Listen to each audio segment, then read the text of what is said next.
ลมแล้วพี่น้องเอาออกไปเดินข้างหน้านักนอนขนาดด้วยบ้านนี่จะแนบเวททางเอาไปเห็นเมื่อก็ได้เนี่ยโคตรก็คนใหม่เอาแล้วมาเมื่อก็ได้ตั้งโอ้ตกนักเลยบ้านนี่เอาโอ้แต่มันมีลมหมดคนน้องคอน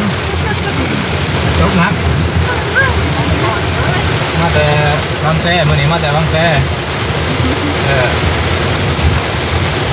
ฝนตกตั้งแต่ออกมาพอแล้วถ้าแห้งอยู่ช่วงน้องคอนมานี่แห้ง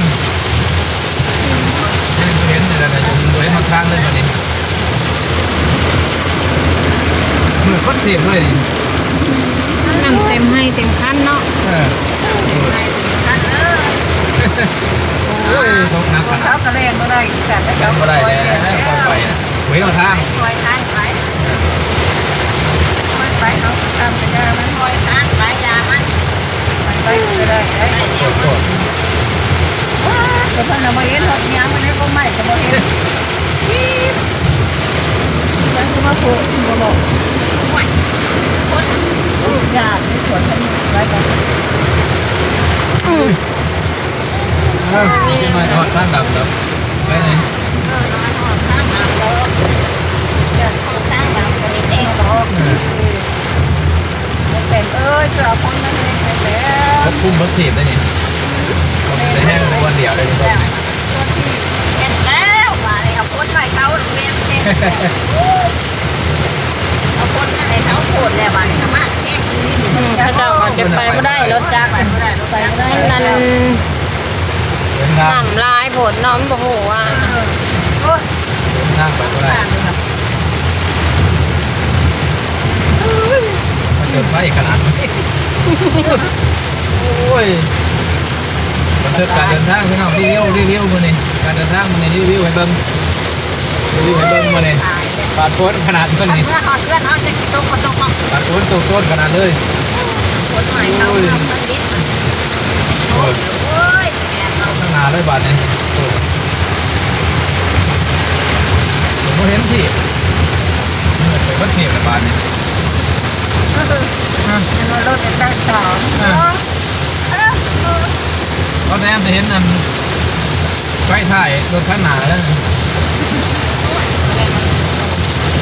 คนใหม่เขาโผล่แล้วว่าเอามาลายอยู่จะเอามาลายเองว่าไอ้เขาเป็นที่ลูกแกก็มันอ่อนเนี่ยนี่อ่อนบุญสาเหตุแล้วก็ที่มันยากอีกนะยากมันก็กินหรอก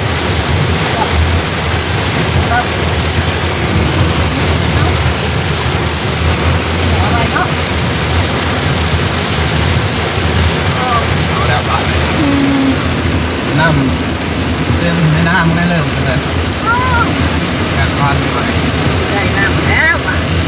เยอะจริงนี่ก็ได้โอ้ย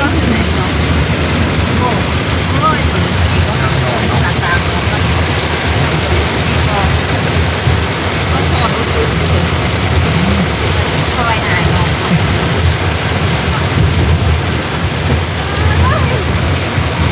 ต่างเลยเป็นสองคนมาให้เขาร้ายแต่เอาเต็มที่แล้วน้ำมันคนติดสอง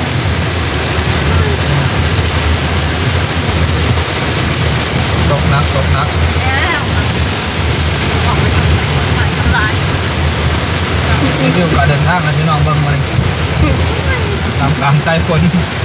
ยางแห้งเลยแห้งโอ้น้ำตกโอ้ยางแห้งเลยปาดไปไปเข้ามาน้ำปาดไปน้ำลอยปาดไป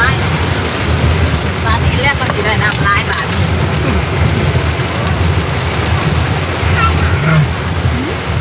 แต่น้ำลายบาดได้โอ้ยน้ำลายลิน้ำเป็นไม่บอดน้ำโอ้ยน้ำตัวมันต้องปาดไล่น้ำกันเลยบนนั่งหลังน้ำวางหลัง น้ำปลาน้ำมัน ทีมงานเดินทางมานี่ แป้ง ดอก งานเดินทางเข้ามานี่ครับผม ดอกรถเปียกแห้งเปียกหนักให้จะมาหดเดือนดอกคนมาเดือนไม่ได้นั่งนอกนั่นหนาว โอ้มาจัก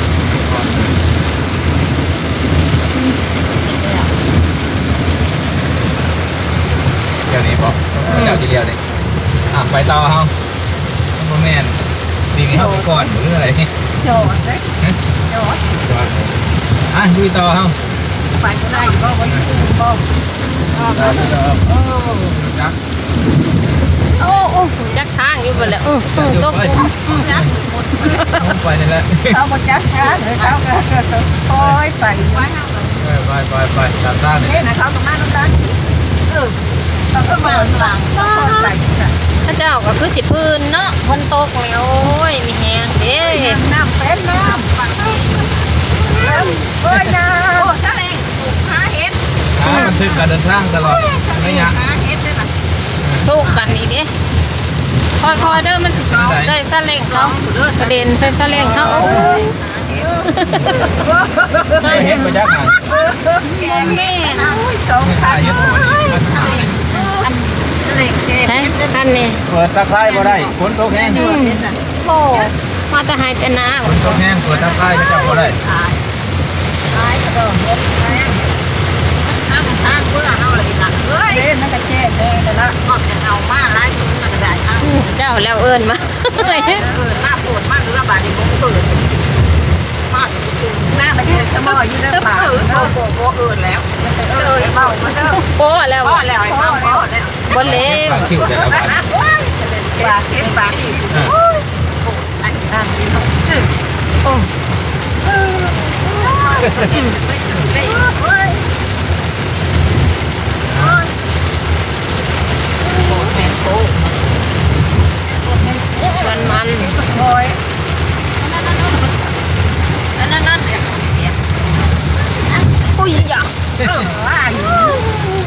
มาอยู่ทางหลังยังมาน้ำอยู่ไก่อยู่ ข้าเจ้าบ่จะฟ้าวดิเจ้าก็ให้เฮาไปก่อน โอ้ยนี่น้ำ น้ำเนาะ ไปทางไหนเลยบ้านนี่ ไปไหนก็ไปเห็นคนตาย ไปเลยแล้ว ไปแล้วแหละ ลุย โอ้ย ไปแล้วแหละไม่น้อยต่างก็ไปนั่งลงมานั่งลงร้อยมาต่างลูก แล้วจะเดินน้ำเลย จะนั่งแม่ เย็นโลดเย็นน้ำร้ายดู มันน้ำนี่พวกแน่น่ะน้ำบ้านเป้าบ้านเนี่ยเป้า น้ำร้ายเลย รถตลอดคอยเมาแค่ยังใจจ๋า จะนั่งตั้งน้ำดาวนี่เจ้าอะไร ถ้าต่างแล้วลูกนั่นโหดโคเนาะโหดคนแน่ที่ มาไปเนาะก็ธรรมดาเงินจำหนึ่งจำควรนะทุกเพลง ควรแน่มากแบบนี้โอ้มาก ถ้าน้องคอนมาเนี่ยตกแห้งไปเลยถ้าน้องคอนออกมาทางดับ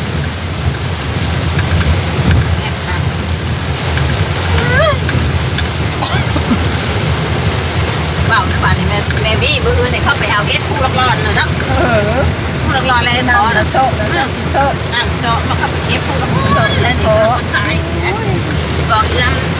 น้อยหนึ่งกับน้อยโน่นมาเมื่อคืนยังไปลูก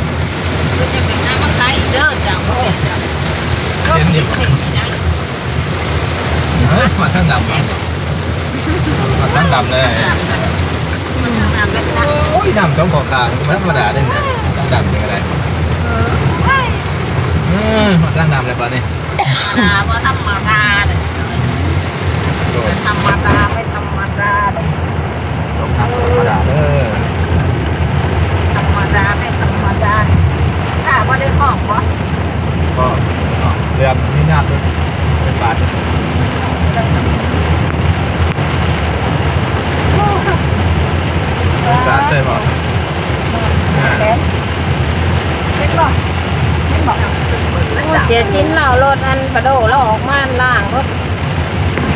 กินน้ำบ่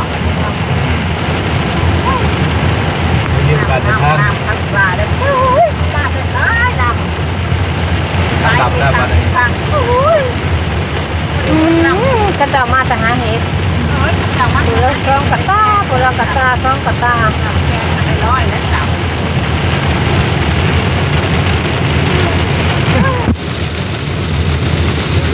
เราไอ้แห้งดีเนาะ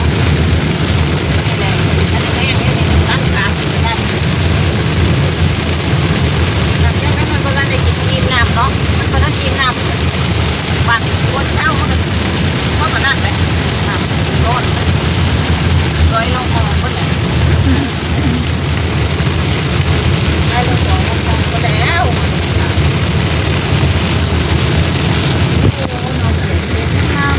พูดรถเขาทหารหลังพูดรถใหญ่กับคนรถใหญ่ อ่าร ถใหญ่ โอเครีวิวการเดินทางมานี่ไปต่อเส้นบางแง้มเลยล่ะกำลังไปต่อเส้นบางแง้ม เขาเต้บางเงี้ยกัน โอเคสภาพอากาศสภาพฝนตกนะคือเก่าโอเค โอ้ยมันเอารถใหญ่นะรถชุดใหญ่ เต้ตัวเต้บางเงี้ยกัน ยังเด็กรถ แต่รถชุด ก่อน เฮ็ดจับแก้มนะ ไม่ไหวแน่จะหน่อย กินเด้อจับแก้วยิ้วเขาแล้วบัดนี้ก็นั่งเลยพอดีแนมเมื่อนี้ว่าเมื่อได้กินแก้วลงเนื้อไร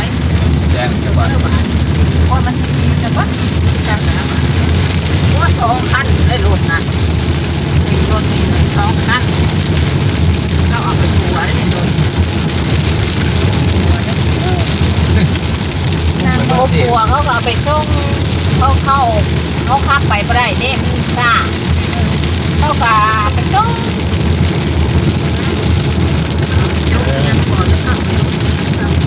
เวลาจะใหญ่ไกลได้รถได้รถต่างแล้ว ไม่ แน่ไหวแน่เลยบัดนี้ แน่ห่วยเลยมาพี่บัดชมมาเข้าไปชงเงินให้เขาอีลีได้เด่น น้อยเดียวนึงเนี่ยใช่บาง เงี้ เงี้ ย ย ว่า ค่ะ เอาสิบโต๊ะซ้ำได้เด่นนอกโต๊ะโต๊ะนี้หรือว่าสวัสดิ์เอา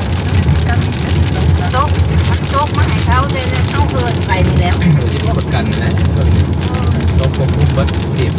ออก ในน้ำตึก เสียมองแห้งมองคอย คนได้สิบอก ได้นี่คอยได้นี่ต้องก็ยี ตามโอ้ยอยู่ได้ก็เนาะ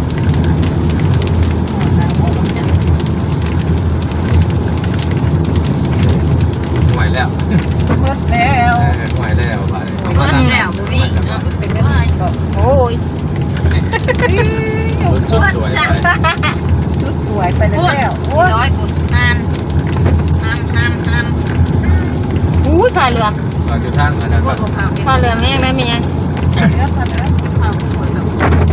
ถ้าไม่เปิดถ้าเปิดเครื่องตั้งคน เส้นบางเฮียง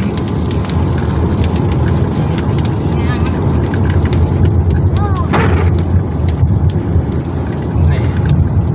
เกิดในยุบัน เก่งมาได้เช้าเลยเบิร์ดช้า